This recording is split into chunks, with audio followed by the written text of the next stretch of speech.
ത്തിന്റെ ഏതെങ്കിലും ഒരു കോണിൽ ഇസ്ലാം സ്പ്രെഡ് ആയിട്ടുണ്ടെങ്കിൽ ഉടനെ തന്നെ ആ ഇസ്ലാമിക തീവ്രവാദം മറ്റുള്ള പ്രദേശങ്ങളിലേക്ക് സ്പ്രെഡ് ആകുന്നതിന് മുമ്പ് എത്രയും പെട്ടെന്ന് മുറിച്ചു മാറ്റണം എന്ന ആശയം ചൈന പുറത്തെടുക്കുകയാണ്. അങ്ങനെ ചൈനീസ് ഭരണകൂടം ഭൂരിഭാഗം പള്ളികളും പൊളിച്ചു മാറ്റി കക്കൂസാക്കുവാണ് ചെയ്തത്. എന്നിട്ട് ഇവിടെ ആർക്കും അതിനെക്കുറിച്ച് യാതൊന്നും പറയാനുമില്ല. ഞങ്ങളുടെ മതത്തെ ഇവരെ കളിയാക്കുവല്ലേ, പരിഹസിക്കുവല്ലേ എന്ന്. ഖദീജയുടെ വീട് സൗദി അറേബ്യ പൊതു കക്കൂസാക്കി മാറ്റി. അതിനെ ഇവിടെയുള്ള ആർക്കും ഒന്നും സംസാരിക്കാനുമില്ല അതിനെക്കുറിച്ചൊന്നും. അതൊക്കെ റഹ്മത്തുള്ള കാസിമി മൂത്തേടം എന്ന് പറയുന്ന സുന്നി പുരോഹിതൻ പുസ്തകം എടുത്തു വെച്ചിട്ട് വെടിപ്പായിട്ട് വിശദീകരിക്കുന്നുമുണ്ട്. അപ്പൊ ഖുർആൻ, മദ്രസ, മൈക്കിൽ കൂടെയുള്ള 5 നേരമുള്ള നിലവിളി, പിന്നെ അപ്പിക്കുപ്പായത്തിനകത്തിറങ്ങി സഞ്ചരിക്കുന്ന ശ്മശാനം പോലെയുള്ള നടന്നുപോക്ക്, പിന്നെ പള്ളിക്ക് പുറത്ത് കേൾക്കത്തക്ക വിധമുള്ള പള്ളി പ്രഭാഷണങ്ങള്, പിന്നെ നോമ്പ് പിടിച്ചേ പറ്റൂ, പുതിയ പ്രാകൃതമായിട്ടുള്ള വസ്ത്രധാരണ രീതി, താടി, മീശ മൊത്തവും മുഴുക്ക ചരച്ചിട്ട് താടി നീട്ടി വളർത്തുക, ഇതൊന്നും അവിടെ നടക്കില്ല. എന്നിട്ട് ഇവർക്കാർക്കും അതിനെ സംബന്ധിച്ച് യാതൊരു പരാതിയുമില്ല. തുർക്കിയിലെ അബ്ദുൽ മജീദ് എന്ന് പറയുന്ന ഭരണാധികാരിയെ ബ്രിട്ടൻ സ്ഥാനഭ്രഷ്ടനാക്കിയതിന്റെ പേരിലാണ് ഇവിടെ 1921 മാപ്പിള കലാപം അരങ്ങേറിയത്. എന്നിട്ട് എന്തുകൊണ്ടാണ് ചൈന ഇസ്ലാമിനെ മാനസിക രോഗമായി പ്രഖ്യാപിച്ചിട്ട് 50-ലധികം ഇസ്ലാമിക രാജ്യങ്ങൾ മൗനത്തോടെ നിന്നത്? നോമ്പിന് പന്നിയിറച്ചി കൂട്ടിയുള്ള ഭക്ഷണമാണ് ചൈന നിർബന്ധമാക്കിയത്. അങ്ങനെ ഭക്ഷണം കഴിക്കുന്നതിന്റെ വീഡിയോ എടുത്ത് നിശ്ചയിക്കപ്പെട്ട ഉദ്യോഗസ്ഥർക്ക് അയച്ചു കൊടുക്കണമെന്നതാണ് ചൈനയുടെ നിയമം.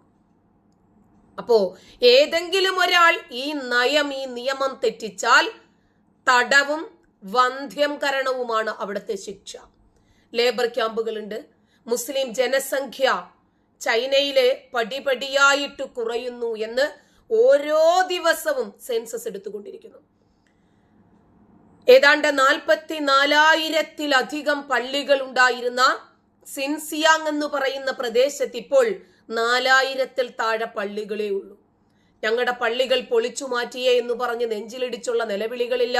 അതിനും വേണ്ടി ഇവിടത്തെ ചർച്ചുകളും അമ്പലങ്ങളും ഒക്കെ ഞങ്ങൾ പൊളിച്ചു മാറ്റുമെന്ന് പറഞ്ഞ് പ്രക്ഷോഭകാരികൾ ഇറങ്ങുന്നില്ല. ഇനിയും ചൈനയിൽ ശേഷിക്കുന്ന പള്ളിയോ സർക്കാരിന്റെ നിരീക്ഷണത്തിലാണ്. അവിടെ ചെറിയ പിള്ളാരെ പിടിച്ച് പാരച്ചൂട്ടിന്റെ വെളിച്ചെണ്ണ ഇട്ടിട്ട് കമിഴ്ത്തി കിടത്തി അവിടത്തെ ചില കലാപരിപാടികളൊന്നും അവിടെ നടക്കില്ല. കാലഹരണപ്പെട്ടതും അതിപ്രാകൃതവുമായിട്ടുള്ള ഖുർആൻ വചനങ്ങൾ വെട്ടിമാറ്റിയിട്ട് വെറും 84 പേജുള്ള പരിഷ്കരിച്ച ഖുർആനാണ് ചൈന പുറത്തിറക്കിയത്. ആർക്കെങ്കിലും എന്തെങ്കിലും ഇതിനെക്കുറിച്ച് പറയാനുണ്ടോ? ആരെങ്കിലും എവിടെയെങ്കിലും ഇത് പറഞ്ഞ് നമ്മൾ കേട്ടോ? ഇല്ല. കാരണം അത് അവിടെയൊന്നും നമ്മുടെ ഉഡായിപ്പുകളൊന്നും നടക്കില്ല എന്നവർക്കറിയാം. സർക്കാർ നയങ്ങൾക്ക് വിരുദ്ധമായിട്ട് ഒരൊറ്റ മുസ്ലിമിനും അവിടെ ചലിക്കാൻ പറ്റില്ല. ഇത് ഞങ്ങളുടെ മതനിയമമാണ്. ഇതിന്റെ വള്ളിക്കോ പുള്ളിക്കോ പോലും വ്യത്യാസം വരുത്താൻ പറ്റില്ല. അള്ളാഹുവിന്റെ വചനമാണ്, അള്ളാഹുവിന്റെ കലാമാണെന്നും പറഞ്ഞ് പോയി ഇറങ്ങിയാൽ നെഞ്ചവരെ അരിപ്പയാക്കി വിടും. വലിയ വെല്ലുവിളി ഉയർത്തിക്കൊണ്ട് കടന്നു വന്ന മുസ്ലിം വർഗീയതയെയും ഇസ്ലാം മത തീവ്രവാദത്തെയും ചൈന ചെവിത്തോണ്ടി കൊണ്ട് ചെവി കിറക്കുന്ന ലാഘവത്തോടെ പുറം കാലുകൊണ്ട് ചവിട്ടി പുറത്താക്കുക ചെയ്തേ. ചൈന ലോക മഹാശക്തിയായതിനു പിന്നിൽ, ചൈന പുരോഗമിച്ചതിന് പിന്നിൽ, അവിടെ സമാധാനം കളിയാടുന്നതിന് പിന്നിൽ ഇവരെ പുറം കാലുകൊണ്ട് ചവിട്ടിയെറിഞ്ഞ ഒറ്റ കാരണമാണ്. അടുത്ത 25 വർഷത്തിനകത്ത് ഇസ്ലാമിനെ സമ്പൂർണമായി തുടച്ചു നീക്കുക എന്നതാണ് ഭരണകൂടത്തിന്റെ നയം എന്നവർ പ്രത്യക്ഷമായി പ്രഖ്യാപിക്കുമ്പോൾ ഞങ്ങളുടെ ഇസ്ലാമിനെ ദാ പറയുന്നേ വലിച്ചു കീർന്നേ എന്ന് പറഞ്ഞിട്ട് ഇവിടെ ആരും നെഞ്ചിലിടിച്ച് നിലവിളിച്ച് നമ്മൾ കേൾക്കുന്നില്ല. ഇന്ന് ചൈനീസ് മുസ്ലിം രാജ്യസ്നേഹികളാണ്. ചൈനയിലെ മുസ്ലിങ്ങളൊക്കെ ചൈനയെ സ്നേഹിക്കുകയും ചൈനയുടെ ഭരണ പരിഷ്കാരങ്ങളിൽ പങ്കാളികളാകുകയും അവിടുത്തെ നയങ്ങളും നിയമങ്ങളും ഭരണഘടനയും അനുസരിച്ചു മര്യാദയ്ക്ക് ജീവിക്കാൻ പറ്റുമെങ്കിൽ അവിടെ ജീവിച്ചു പോകാം. രാജ്യത്തിന്റെ പുരോഗതിക്കായി ആ രാജ്യത്തെ മറ്റുള്ള മുഴുവൻ ആളുകളുമായി ചേർന്ന് നിന്ന് അതിന്റെ ഒരു ഭാഗവാക്കാകാൻ സാധിക്കണം. ആർക്കും ഒരു പരാതിയില്ല. പരിഭവമില്ല, സ്വസ്ഥമാണ്, ശാന്തമാണ്, വളർച്ചയുണ്ട്, പുരോഗതിയുമുണ്ട്. വർഗീയതയില്ല, തീവ്രവാദമില്ല, പ്രതിഷേധങ്ങളില്ല, അരിയും മലരും കുന്തിരിക്കവും ഒന്നും മുദ്രാവാക്യങ്ങളില്ല, അമ്പലനടയിൽ അടിച്ചു കൊന്നു കെട്ടിത്തൂക്കുമെന്നുള്ള മുദ്രാവാക്യങ്ങളോ പ്രകോപനപരമായിട്ടുള്ള പ്രക്ഷോഭങ്ങളോ ഒന്നുമില്ല, അതിക്രമങ്ങളില്ല, അഹന്തയില്ല. എനിക്കാണ് ഏറ്റവും കൂടുതൽ പള്ളി വേണ്ടത് എന്ന് പറഞ്ഞു ചൂണ്ടിയെടുക്കുന്ന വഖഫ് നിയമങ്ങളുമില്ല. അതാണ് ഇന്ന് അറിയപ്പെടുന്ന ചൈന. സൗദി അറേബ്യ പോലെയുള്ള രാജ്യങ്ങൾ പോലും പ്രാകൃതമായിട്ടുള്ള ഇസ്ലാമിനെ പടിപടിയായി തിരസ്കരിച്ചു കൊണ്ടിരിക്കുന്നു. അവരൊക്കെ മാനുഷിക മൂല്യത്തിന് വില കൽപ്പിക്കുകയും മനുഷ്യകുലത്തിന് ചൈന നൽകിയ സംഭാവനയെ അംഗീകരിക്കുകയും ചെയ്യുന്നു. സൗദി അറേബ്യയോ അല്ലെങ്കിൽ UAE, ഖത്തർ, ഇറാൻ, തുർക്കി, സിറിയ ഇതിലേതെങ്കിലും ഒരു രാജ്യം ചൈനയ്ക്ക് ഒരു ബഹിഷ്കരണം ഏർപ്പെടുത്തിയതായിട്ട് നമുക്കറിയാമോ? ഖുർആൻ പരിഷ്കരിച്ചതിന്റെ പേരിൽ, ഖുർആൻ റെഡ്യൂസ് ചെയ്തതിന്റെ പേരിൽ, ഇസ്ലാമിനെ പുറങ്കാലുകൊണ്ട് ചവിട്ടി എറിഞ്ഞതിന്റെ പേരിൽ ഇല്ല. കാരണം എന്താ? ചൈന അടിക്കടി വളർന്നുകൊണ്ടിരിക്കുന്ന രാജ്യമാണ്. അതുകൊണ്ട് ചൈനയുമായി എപ്പോഴും ചേർന്ന് നിൽക്കണം. ഇങ്ങേയറ്റം ബംഗ്ലാദേശ് പോലും ഇന്ത്യക്ക് പണി കൊടുക്കാനാണെങ്കിലും ചൈനയെയാണ് ഇന്ന് കൂട്ടുപിടിക്കുന്നത്. മറ്റു ലോക രാജ്യങ്ങളെല്ലാം ചൈനയുടെ പാത പിന്തുടർന്നാൽ, ചൈനയെ കണ്ടു പഠിച്ചാൽ മനുഷ്യകുലത്തിന് മുഴുവനും ഭൂമിയിൽ സമാധാനത്തോടുകൂടി ജീവിക്കാൻ സാധിക്കും. ഈ വൈറസിനെ, ഇത് സ്പ്രെഡ് ആയാൽ ഉണ്ടാകാവുന്ന ഭവിഷ്യത്തുകളെ സംബന്ധിച്ച് എത്രയോ നേരത്തെ മനസ്സിലാക്കിയത് കൊണ്ട് മാത്രമാണ് ആ രോഗമറിഞ്ഞ് ചികിത്സ നിർണയിക്കാൻ ചൈനയ്ക്ക് സാധിച്ചത്. ക്രമേണ ഇതിന്റെ അലയൊലികൾ അറബ് രാഷ്ട്രങ്ങളിലേക്ക് കുടിയേറി.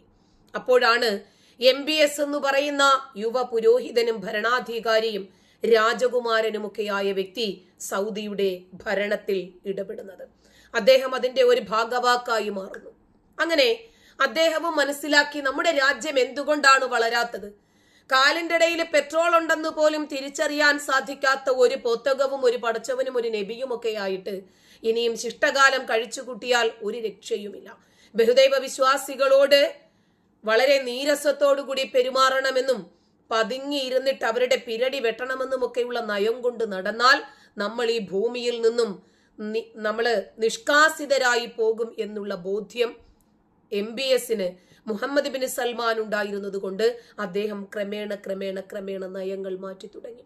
ഇന്ത്യ പോലെ, ഇസ്രായേൽ പോലെ, ചൈന പോലെയൊക്കെയുള്ള രാജ്യങ്ങളുമായി ഏറ്റവും കൂടുതൽ ഇടകലരുകയും യൂറോപ്യൻ രാജ്യങ്ങളുടെ സംസ്കാരം പിന്തുടരുകയും ഒക്കെ ചെയ്തതുകൊണ്ട് ആ മനുഷ്യന്റെ തലയ്ക്കകത്ത് വെളിച്ചമുണ്ടായി.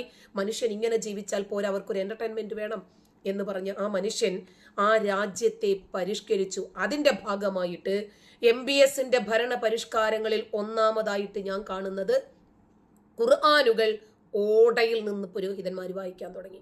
കാരണം ഓരോ സുപ്രഭാതത്തിലും എഴുന്നേറ്റ് നിൽക്കുമ്പോൾ ഓരോ ഓടകളിലും കണ്ടെയ്നറുകൾ കണക്കിന് ഖുർആനുകൾ വന്നിറങ്ങുന്നു, ഓടയിലേക്ക് വലിച്ചിറങ്ങുന്നു. MBSന് പുഷ്പം പോലെ കണ്ടുപിടിക്കാം ഇതാരാണ് ഇത് ചെയ്യുന്നത് എന്ന്. അല്ല, വേണ്ട, അതിന്റെ ആവശ്യമില്ല.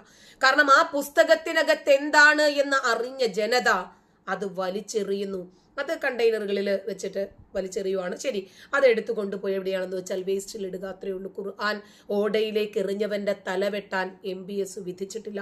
അപ്പോൾ ഇതിനെ വെറും ഒരു പുസ്തകമായി കാണുകയും പരിഷ്കരണത്തിനും രാജ്യ പുരോഗതിക്കും നമ്മൾ നമ്മുടെ യുക്തി പ്രയോഗിക്കുകയും ചെയ്യണം എന്ന വലിയ ഒരു ആശയം ലോകത്തിന് സമ്മാനിച്ചത് MBS എന്ന് പറയുന്ന യുവ രാജാവാണ്. അതുപോലെ തന്നെ UAE, ഖത്തർ, ഫുട്ബോളൊക്കെ കണ്ടില്ലേ, നമ്മൾ ഗെയിമൊക്കെ കണ്ടില്ലേ, അവിടെ ആരെല്ലാം പോയിട്ട് ബിക്കിനി ഇട്ടുവരെയല്ലേ ഖത്തറിലെ ഇപ്പൊ മദ്യമൊക്കെ എല്ലാ അറബ് രാഷ്ട്രങ്ങളിലും കേമപ്പെട്ടു വരുന്നു. മദ്യത്തിന്റെ കച്ചവടങ്ങളൊക്കെ, പ്രത്യേകിച്ച് MBS, ഫാഷൻ പരേഡ്, സ്ത്രീകൾക്ക് ഡ്രൈവിംഗ് ലൈസൻസ് സൗകര്യങ്ങള്, സിനിമ തിയേറ്ററുകള്, പിന്നെ സിനിമയ്ക്ക് വേണ്ടിയുള്ള സ്റ്റുഡിയോ സംവിധാനങ്ങള്, അപ്പിക്കുപ്പായം വലിച്ചെറിയുക, സ്ത്രീകൾ ജോലി ചെയ്തോ, വിദ്യാഭ്യാസം നേടിക്കോ, ഒറ്റയ്ക്ക് സഞ്ചരിച്ചോ, ഒറ്റയ്ക്ക് ഹജ്ജ് ചെയ്തോ, എല്ലാ പരിഷ്കാരങ്ങളും ഉണ്ടായതിനു പിന്നിൽ ഈ ഗോത്രീയതയെ വലിച്ചെറിയുകയും തലച്ചോറ് ഉപയോഗിച്ച് ചിന്തിക്കാൻ തുടങ്ങുകയും ചെയ്തതാണ്. അപ്പോൾ ഈ വൈറസിനെ ആദ്യമായി തിരിച്ചറിഞ്ഞ ഒരു രാജ്യം എന്നുള്ള നിലയിൽ നമ്മൾ ആദ്യമായിട്ട് അംഗീകരിക്കുന്നത് ചൈന എന്ന മഹാരാജ്യത്തിൻ്റെ ഈ ഒരു പ്രഖ്യാപനമാണ്. ഇസ്ലാം വൈറസാണ്, ഇസ്ലാം മാനസിക രോഗമാണ് എന്നത്. ഓക്കെ.